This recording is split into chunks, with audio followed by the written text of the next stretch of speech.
Hi viewers, welcome to our channel. ప్రస్తుతం మనతో పాటు దామ బాలాజీ గారు సీనియర్ జర్నలిస్ట్ ఉన్నారు. వారితో ఒకసారి మాట్లాడదాం. నమస్కారం సార్. నమస్తే. సార్, మొన్న మోహన్ బాబు గారు మీడియాపై దాడి చేయడం మనం చూసాం సార్. ఇప్పుడు దానికి క్షమాపణ చెప్తూ ఆయన ఒక లేఖ రిలీజ్ చేశారు. ఆయన అంతకుముందు ఒక ఆడియో కూడా ఆయనది వైరల్ అవుతుంది ఇప్పుడు. సో ఈ లేఖలో ఏముంది? మరి ఆడియోలో ఆయన ఏం చెప్తున్నారు? మరి ఆయన బాధ ఏంటి? ఇప్పుడు ఏ విధంగా చూడొచ్చు? ఆ రోజు నైటు టీవీ9 విలేకరి రంజిత్ మీద ఆయన దాడి చేశాడు. అట్లాగే హ్మ్. టీవీ5 విలేకరుల మీద కూడా చేశాడు. రంజిత్‌కి మాత్రం ఇక్కడ బోన్ 3 చోట్ల ఫ్రాక్చర్ అయ్యి ఒక చిన్న రాడ్ కూడా ఏసారని చెప్తున్నారు. సర్జరీ కూడా అయింది శంషాబాద్‌లో. సో, మొదటేమో పోలీసులు ఈయన మీద బీఎన్ఎస్ 118, 115 ఈ సెక్షన్ల కింద పెట్టారు. అంటే క్రిమినల్ ఇంటిమిడేషన్, తర్వాత హర్ట్ కావాలని వాంటెడ్‌లీ హర్ట్ చేసినట్టుగా. ఈ 2 సెక్షన్‌లకి పెద్ద శిక్షలు లేవు. అందుకని జర్నలిస్టులు ప్రెజర్ చేశారు పోలీసుల మీద. ఎందుకంటే అది క్లియర్‌గా హత్యాయత్నం లాంటిదే. అది కన్నుకి తగిలుంటే కన్ను పోయుండేది. లేదా కొద్దిగా ఇక్కడ తగులుంటే ప్రాణాపాయం కూడా జరిగేది. కాబట్టి అది హత్యాయత్నం కేసు పెట్టాలి అనేది డిమాండ్ చేశారు. దాని తర్వాత పోలీసులు కూడా లీగల్ ఒపీనియన్ తీసుకొని 109 బిఎన్ఎస్ కింద పెట్టారు. హ్మ్. దాని కింద మినిమం 10 ఏళ్ళు జైలు శిక్ష పడే అవకాశం ఉంది. దాంతో నిన్న దాని తర్వాత రోజు మంచు మనోజ్ ఏమో సారీ చెప్పాడు. "నా కోసం మీరొచ్చారు. నేను పిలిస్తే వచ్చారు మీరు. సో, నా కోసం వచ్చి ఇలా జరగడం అనేది నాకు బాధగా ఉంది. నేను ఆ ఫ్యామిలీకి అందుబాటులో ఉంటాను. ఏం కావాలో నేను హెల్ప్ చేస్తాను. మా నాన్న తరపున నేను సారీ చెప్తున్నానని" కూడా మనోజ్ చెప్పాడు. కానీ విష్ణు మాత్రం అలా చెప్పకుండా అదేదో విలేకరులదే తప్పన్నట్టుగా ఆయన మాట్లాడాడు. మా నాన్న హ్మ్. కోపం ఎక్కువ. అంటే కోపం ఎక్కువ అంటే అదేదో గొప్ప క్వాలిటీ లాగా అతను మమ్మల్ని కూడా కొట్టేవాడు అదంతా మాట్లాడాడు. సో, దాంతో ఇంకా జర్నలిస్టులకి కోపమొచ్చింది. ఆహ్, దాని తర్వాత నిన్న ఆయన కోర్టుకెళ్ళాడు. కోర్టుకెళ్ళి ఆయనకి యాక్చువల్‌గా మొన్న 10:30 గంటలకి సిపి సుధీర్ బాబు, రాచకొండ సిపి ఆయన పిలిపిచ్చారు. పిలిపిస్తే కొడుకులిద్దరు ఎళ్లారు గానీ ఈయన ఎళ్ళలేదు. అంతకు ముందు రోజే ఆయన ప్లాన్డ్‌గా హాస్పిటల్‌లో జాయిన్ అయ్యాడు. ఆ గ్రౌండ్స్ మీద ఆయన కోర్టుకెళ్ళాడు. కోర్టు కూడా ఆహ్, 24 వరకు ఆయన్ని అరెస్ట్ చేయొద్దని చెప్పింది. హ్మ్. సో, ఆయనకి సెక్యూరిటీ ప్రొవైడ్ చేయమని చెప్పింది. సో, ఈ కాంటెక్స్‌లో నిన్న ఆయన మళ్ళొక ఆడియో. అంతకుముందు గూడా ఆ రోజు గూడా ఒక ఆడియో రిలీజ్ చేశాడు. ఆ ఆడియోలో హ్మ్. ఏమో మనోజ్‌ని అడ్రెస్ చేస్తూ మేమెంత బాధపడుతున్నాము. నువ్వు నా గుండెల మీద తన్నావు ఇవన్నీ చెప్పాడు. దాంతో పాటు మీడియాకి కూడా మీడియా మా ఫ్యామిలీ మీద ఇలాగ ఎందుకు రాస్తున్నారు అదంతా చెప్పాడు. దాని తర్వాత నిన్న నైట్ మళ్ళొక 11 నిమిషాల ఆడియో రిలీజ్ చేశాడు. ఆయన డిశ్చార్జ్ అయ్యి ఇంటికొచ్చిన తర్వాత ఆడియోలో క్లియర్‌గా ఆయన ఏమేమి చెప్తున్నా అంటే, నేను చింతిస్తున్నానని మాత్రమే చెప్పాడు. ఎక్కడ సారీ గాని, తప్పు నా వైపు తప్పు జరిగిందని గాని చెప్పలేదు. ఓకే. పైగా విలేకరులదే తప్పన్నట్టు. ఈ మీడియాదే తప్పు. ఎందుకంటే గేటు తీసుకొని 30, 40 మంది లోపలికొచ్చారు. వాళ్ళు యాంటీ సోషల్ ఎలిమెంట్స్ కూడా మీడియాలో ఉండొచ్చు కదా! నాకు ఏం జరుగుతుందో తెలీదు. చీకటి దాంట్లో నేను చేశాను. కొట్టిందైతే వాస్తవమే గానీ, నేనెందుకు కొట్టానో మీరు ఆలోచించండి. ఇవన్నీ ఆయన్ని సమర్థించుకుంటూ మాట్లాడింది నిన్న ఆడియోలో కనబడుతుంది. అట్లాగే దైవసాక్షిగా నేను ఇలా జరుగుతుందని అనుకోలేదు. మా ఫ్యామిలీ విషయాల్లో జోక్యం చేసుకోవచ్చా మీడియా? రాజకీయ నాయకులు, న్యాయాధిపతులు, పోలీసులు అందరూ ఆలోచించాలి. తర్వాత నా తమ్ముడులాంటోడు. అతని ఫ్యామిలీ గురించి నేను ఆలోచిస్తున్నాను. కానీ నా గురించి మీడియా కూడా ఆలోచించాలి అనేది కూడా ఆయన మాట్లాడాడు. అట్లాగే ఇంట్లో దూరి నా ఏకాగ్రతకు భంగం కలిగిస్తే ఎవరైనా గమ్మునుంటారా? మీరు గమ్మునుంటారా? మీ ఇంట్లో దూరి మీకు ఇది చేస్తే?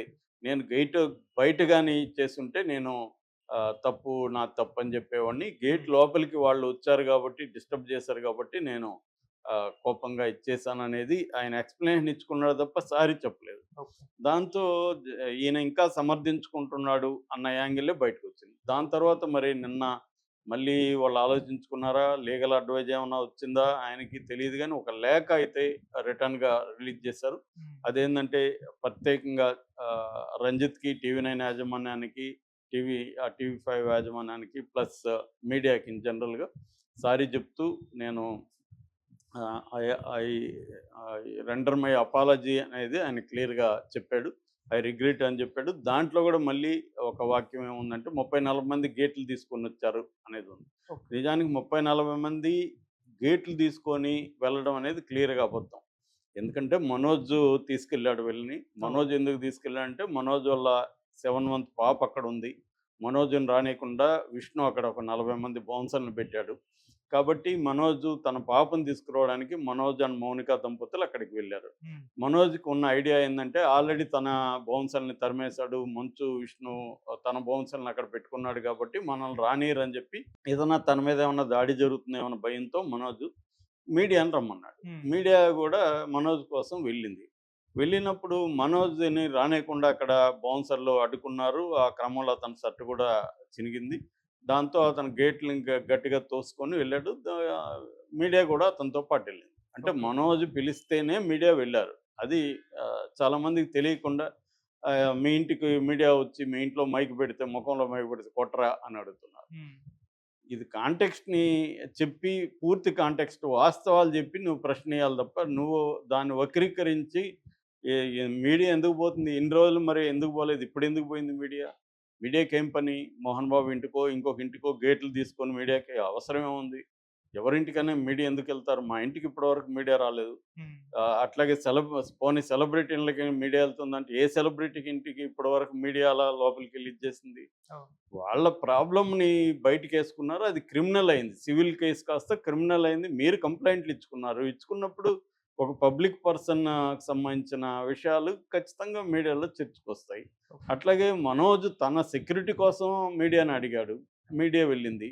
సో, ఇందులో ఎవరి తప్పు? తప్పంటే మనోజ్‌ని మీడియా తీసుకొచ్చాడనేది మనోజ్‌ని తప్పు పట్టాలి తప్ప, హ్మ్. మీడియాని ఎందుకు తప్పు పడుతున్నారు? రెండోది ఆయన కంటికి పెట్టారు, కంటికి తగిలిందనేది కూడా అబద్ధమే. కంటికి ఏమీ పెట్టలేదు. మన వీడియోలో కనిపిస్తుంది. అతను వెళ్తూ అవును. ఉన్నాడు. ఇంకా అసలు పెట్టలేదు. అతను దూకుడుగా వస్తున్నాడు. అతను ఆగలేదు కదా మోహన్ బాబు. హ్మ్. దూకుడుగా వచ్చి మైక్ తీసుకొని కొడుతున్నాడు. అంటే క్లియర్‌గా అతను ముందే ఒక ఇంటెన్షన్‌తోనే మీడియాని కొట్టాలనే ఇంటెన్షన్‌తో వచ్చినట్టుగానే కనబడుతుంది. ఓకే. ఇదేమన్నా ఇరిటేషన్ వచ్చి ఆగుంటే పర్వాలేదు. అదేమీ లేదు. ఇతను పెట్టక ముందే కొట్టేసాడతను. ఇతను అడుగుతున్నాడు. చెప్పండి సార్ అంటున్నాడు గదా! వీడియో ఉంది గదా! హ్మ్. రేపొద్దున కోర్ట్‌లో అయినా ఇవన్నీ ప్రూవ్ గావాలి గదా! ఇదేందంటే తమ వెర్షన్‌ని సపోర్ట్ జేసుకోవడానికి చెప్పడం తప్ప క్లియర్‌గా ఆయన మీద హత్య కేసు, హత్యాయత్నం కేసు ఉంది గాబట్టి, ఇప్పుడు ఆయన ముందు అసలు మీడియా వాళ్ళని పాసిఫై చేసుకొని వాళ్ళ ఇగో సాటిస్ఫై చేస్తే గాని ఆయనకి అవ్వదు కోర్ట్‌లో. కోర్ట్‌లో ఖచ్చితంగా ఆయనకి శిక్ష పడే అవకాశం ఉంది. ఓకే. ఎందుకంటే ఐ విట్‌నెస్ ఉన్నారు. ప్రత్యక్షంగా చూచిన వాళ్ళున్నారు. అక్కడున్నారు. మీడియా మిగతా వాళ్ళు గూడా ఉన్నారు. హ్మ్. వాళ్ళు రేపు కోర్ట్‌లో విట్‌నెస్ చెప్తారు. అట్లాగే వీడియో ఉంది. అవును. కాబట్టి అది గేటు బయట జరిగిందా? గేటు లోపల జరిగిందా? అనేది కోర్ట్‌లో ఏమి లీగల్‌గా ఏమి ఉండదు. ఓకే. సో, నీ ఇంట్లోకి వచ్చి నిన్నేమన్నా చేస్తే నువ్వు ఇన్ సెల్ఫ్ డిఫెన్స్ చేసుంటే పర్వాలే. హ్మ్. వాళ్ళు మనోజ్ వెంటొస్తున్నారు. మనోజ్ గూడా మనోజ్ బయట గూడా ఉంది గదా! నా కోసం వచ్చారు మీరు అని కూడా చెప్తున్నాడు కదా! ఆయన మనోజ్. హ్మ్. ఇవన్నీ రేపు కోర్ట్‌లో ఎస్టాబ్లిష్ అయితే మోహన్ బాబుకి క్లియర్‌గా శిక్ష అనేది కంపల్సరీగా ఒకవేళ హైకోర్టు ఈకపోయినా సుప్రీం కోర్ట్‌కి మళ్ళీ మీడియా ఎళ్తారు. సుప్రీం కోర్ట్‌లో ఆయనకి ఖచ్చితంగా అయితే పడుతుంది. ఓకే. అది మోహన్ బాబుకి తెలుసు. లీగల్ అడ్వైస్ తీసుకొని మోహన్ బాబు సారీ చెప్తున్నాడంటే అర్థమైందంటే ఆయన క్లియర్‌గా ఆయనకి అర్థమైంది. మనం ఇప్పుడు గాని మీడియాతో గట్టిగా పెట్టుకుంటే కోర్ట్‌లో రేపు మనకి ఆహ్, యాంటీగా అవకాశం ఉంది అని. ఎందుకంటే ఆయనకి జర్నలిస్ట్‌లని కొట్టే నేచర్ ఇప్పుడు గాదు. నేను ఇందాక గూడా మార్నింగ్ చూసా నేను. హ్మ్. ఆహ్, 'ఓపెన్ హార్ట్ విత్ ఆర్‌కే' 3 ఏళ్లకు ముందు వచ్చిన వీడియోలో. మా గురువుగారు దాసరి గారిని ఒక మాట అంటే ఎళ్లి జర్నలిస్ట్‌ని కొట్టారా? అంటే కొట్టాను అని చెప్తున్నాడు ఆయన ఓపెన్‌గా. అంటే జర్నలిస్ట్‌ని గాని, ఇంకొకరిని గాని కొట్టే అధికారం ఈయనకెవరిచ్చారు? అట్లాగే హీరోయిన్‌ని కూడా కొట్టానని ఇండైరెక్ట్‌గా చెప్తున్నాడు. హ్మ్.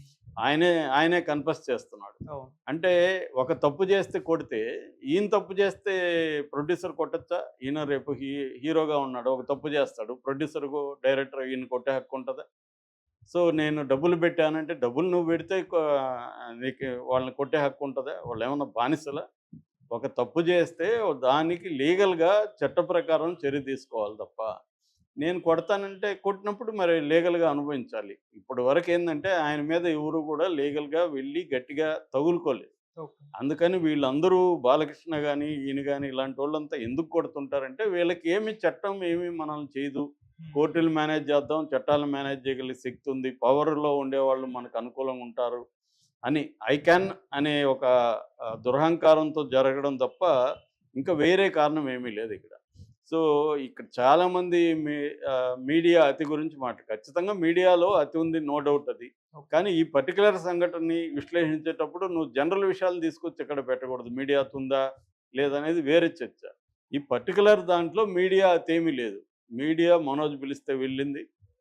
మనోజ్ అభిప్రాయం తీసుకున్నట్టే ఈయనొచ్చి నమస్కారం పెట్టాడు ఫస్ట్.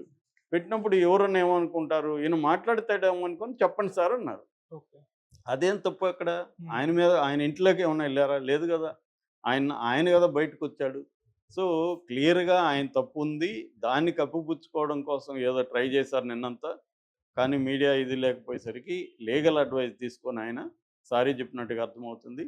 సో, ఇప్పుడు ఈ రంజిత్‌ని వీళ్ళని మేనేజ్ చేస్తారు. మామూలుగా జరిగేది చెప్తున్నా. మేనేజ్ చేస్తారు. వీళ్ళు గూడా ఇదయిపోయినాక వీళ్ళకేదో కాంపెన్సేషన్ ఇస్తారు. హ్మ్. కేస్ విత్‌డ్రా అయిపోతుంది. అందుకని ఇవన్నీ ఎందుకు చేస్తున్నారంటే మన దగ్గర డబ్బుంది. మనకి సర్కిల్ ఉంది. మనం ఒకవేళ కొట్టినా గూడా వాళ్ళని మళ్ళీ మేనేజ్ చేసుకొని బయటపడొచ్చు అనే ఒక అభిప్రాయం ఉండబట్టే ఇలాంటోళ్ళు కొట్టగలుగుతున్నారు. ఓకే. లేకపోతే మామూలోళ్ళు కొట్టాలంటే ముందు వెనక ఆలోచిస్తారు కదా! మనం హ్మ్. కొడితే ఏంట్రా పరిస్థితి? ఆవేశంలో కొట్టడం వేరు. ఈయన ఆవేశంలో కొట్టింది కాదది. క్లియర్‌గా వచ్చేటప్పుడు ఆయనకి ప్లాన్ కనిపిస్తుంది మనకి. దాన్ని హ్మ్. గాని అనలైజ్ చేస్తే. సో, అది నీకు మనోజ్ మీద కోపం ఉంటే మనోజ్ మీద తీర్చుకో. ఇక మీడియా ఏం చేసింది? మీరిద్దరి గొడవనైతే మీడియా క్రియేట్ చేయలేదు కదా! మీ గొడవ అనేది క్రిమినల్‌గా మారింది. అవును. క్రిమినల్‌గా మారినప్పుడు ఆహ్, మీడియా ఖచ్చితంగా ఇదుంటది. క్రైమ్‌ని కూడా మీడియా రిపోర్ట్ చేస్తుంది. హ్మ్. నీ అభిప్రాయం అడిగింది కదా! అప్పుడు చెప్పొచ్చు కదా! తన అభిప్రాయం చెప్పొచ్చు. లేదు మరుసటి రోజు ప్రెస్ మీట్ పెట్టి మీడియా ఇలా చేయడం కరెక్ట్ కాదు. ఇలాంటి టైటిల్ పెట్టడం కరెక్ట్ కాదు అని చెప్పొచ్చు. ఆయన ఆవేదన వాస్తవమే. హ్మ్. ఎందుకంటే మీడియా పరమ ఘోరమైన టైటిల్స్ పెట్టి ఘోరమైన ఆయన మీద మాట్లాడడం రాంగ్ అది. ఓకే. కానీ అది వాళ్ళ ఇంటి విషయం అయితే కాదు. ఇంటి విషయం అనేది బయటికి వచ్చేసింది. బయటికేమో వీళ్ళు పెట్టలేదు. ఆల్రెడీ వాళ్ళు పెట్టుకున్నారు బయటికి. హ్మ్. ఆయన కంప్లెయింట్ ఇచ్చాడు. కొడుకు కంప్లెయింట్ ఇచ్చాడు. విష్ణు వచ్చాడు. ఇవన్నీ జరిగిపోయినాక మీడియాలో దాన్ని బలంగా తీసుకెళ్లారు. సో, కాబట్టి ఇక్కడ 'మోహన్ బాబు' క్షమాపణ అనేది నాకు తెలిసి దీన్ని ఒక ప్లాన్డ్‌గా 'Mohan Babu' with advise of లాయర్‌లు వెళ్తున్నట్టుగా ఉంది. మోస్ట్‌లీ ఇది ఏమి కాదు. ఫైనల్‌గా మీడియాలో ఎవరినో పట్టుకొని ఆ అబ్బాయికి కొంత హెల్ప్ చేసి కేస్ విత్‌డ్రా చేసుకున్నట్టుగా చేయడం అనేది ప్రాసెస్‌లో జరుగుతుంది. Okay sir. Thank you so much.